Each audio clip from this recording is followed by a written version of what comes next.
Assalamualaikum warahmatullahi wabarakatuh. Perkenalkan, nama saya Firdaus, NIM 1042109, Prodi Biologi. Di sini saya akan mempresentasikan materi saya, yaitu pengetahuan mistis, ontologi mistis, epistemologi mistis, dan aksiologi mistis. Baik, ontologi pengetahuan mistik. Hakikat pengetahuan mistik dalam Kamus Besar Bahasa Indonesia, mistik mempunyai arti subsistem yang ada di hampir semua agama dan sistem religi untuk memenuhi hasrat manusia, mengalami dan merasakan emosi, bersatu dengan Tuhan, tasawuf, suluk, hal gaib yang tidak terjangkau dengan akal manusia biasa. Berdasarkan arti tersebut, mistik sebagai sebuah paham, yaitu paham mistik atau mistisisme, merupakan paham yang memberikan ajaran yang serba mistik. Misal, ajarannya berbentuk rahasia atau ajarannya serba rahasia, tersembunyi, gelap, atau terselubung dalam kegelaman, sehingga hanya dikenal, diketahui, atau dipahami oleh orang-orang tertentu saja, terutama sekali bagi penganutnya. Mistik adalah pengetahuan yang tidak rasional. Ini pengertian yang umum. Adapun pengertian mistik dikaitkan dengan agama ialah pengetahuan, ajaran, atau keyakinan tentang Tuhan diperoleh melalui meditasi atau spiritual, bebas dari ketergantungan pada indera dan rasio. Pengetahuan mistik adalah pengetahuan yang tidak dapat dipahami rasio. Maksudnya, hubungan sebab akibat yang terjadi tidak dapat dipahami rasio. Di dalam Islam, yang termasuk pengetahuan mistik adalah pengetahuan yang diperoleh melalui jalan tasawuf, atau pengetahuan mistik yang memang tidak diperoleh melalui indera atau jalan rasio. Pengetahuan mistik juga disebut pengetahuan yang suprarasional, tapi kadang memiliki bukti empiris. Pengetahuan mistik juga sering disebut dengan pengetahuan metafisika, yang artinya cabang filsafat yang membicarakan hal-hal yang berada di belakang gejala yang nyata. Epistemologi pengetahuan mistik yang terjadi.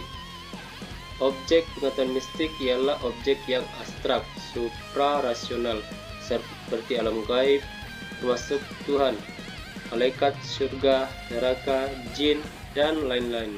Termasuk objek yang hanya dapat diketahui melalui pengetahuan mistik ialah objek-objek yang tidak dapat dipahami oleh rasio, yaitu objek-objek supranatural, suprarasional, seperti kebal, debus, flat, penggunaan jin, dan santet. Cara memperoleh pengetahuan mistik. Pengetahuan mistik tidak diperoleh melalui indera ataupun melalui akal. Pengetahuan mistik diperoleh melalui rasa dalam agama samawi, salah satunya agama Islam. Cara untuk mendapatkan ilmu harus dengan cara membersihkan jasmani dan rohani terlebih dahulu. Agar unsur rohani bersih, maka harus menghilangkan nafsu jasmani. Di antara nafsu jasmani yang paling dominan adalah nafsu kelamin dan nafsu perut, karena keduanya inilah yang akan menyebabkan banyak orang yang memasuki siksa Tuhan di akhirat. Kebenaran mistik dapat diukur dengan berbagai macam ukuran. Bila pengetahuan itu berasal dari Tuhan, maka ukuran kebenarannya adalah teks Tuhan yang menyebutkan hal itu. Tuhan mengatakan dalam Al-Quran bahwa surga dan neraka itu adalah ada, maka teks itulah yang menjadi bukti bahwa pernyataan itu benar. Ada kalanya ukuran akan kebenaran pengetahuan mistik itu adalah kepercayaan. Jadi sesuatu akan dianggap benar karena kita mempercayai akan hal tersebut. Aksiologi pengetahuan mistik. Di sini dibahas kegunaan pengetahuan mistik dan cara pengetahuan mistik menyelesaikan masalah. Pengetahuan mistik itu amat subjektif.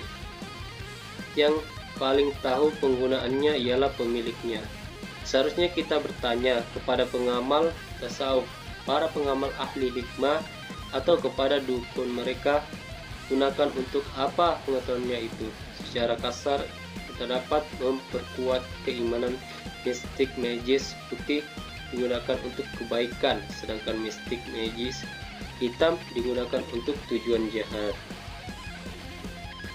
Di kalangan sufi, pengetahuan mistik biasa dapat menenteramkan jiwa mereka bahkan menemukan kenikmatan luar biasa tak kalah berjumpa dengan kekasihnya Tuhan. Pengetahuan mereka sering dapat menyelesaikan masalah yang tidak dapat diselesaikan selain dan filsafat. Pemegang mistik magis putih menggunakan pengetahuannya untuk kebaikan. Jenis mistik lain seperti kekebalan, pelet, debus, dan lain-lain diperlukan atau berguna bagi seseorang sesuai dengan situasi dan kondisi tertentu, terlepas dari benar atau tidak penggunaannya. Cara pengetahuan mistik menyelesaikan masalah. Pengetahuan mistik menyelesaikan masalah tidak melalui proses indrawi dan tidak juga melalui proses rasio. Itu berlaku untuk mistik putih dan mistik hitam. Para ahli hikmah dengan metode KF telah menemukan bahwa di dalam agama ada muatan-muatan praktis untuk digunakan dalam menyelesaikan masalah. Mereka menyadari bahwa kekuatan Tuhan baik yang ada dalam dirinya atau yang ada dalam firman-Nya dapat digunakan oleh manusia dengan memanfaatkan gambaran Tuhan yang maha berkuasa dalam segala hal. Ayat-ayat itu digunakan untuk menggugah Tuhan memenuhi janjinya. Pada kondisi seperti itu, ayat-ayat Al-Quran atau kitab samawi yang lain sering digunakan sebagai perantara manusia dengan Tuhan. Bahkan asma-asma Tuhan sering digunakan para ahli bidang ini untuk meminta sesuai dengan kebutuhan. Sekian presentasi saya. Mohon maaf bila ada kekurangan. Yang lebih itu datang daripada Allah SWT, dan yang kurang itu datang daripada diri saya sendiri. Assalamualaikum warahmatullahi wabarakatuh.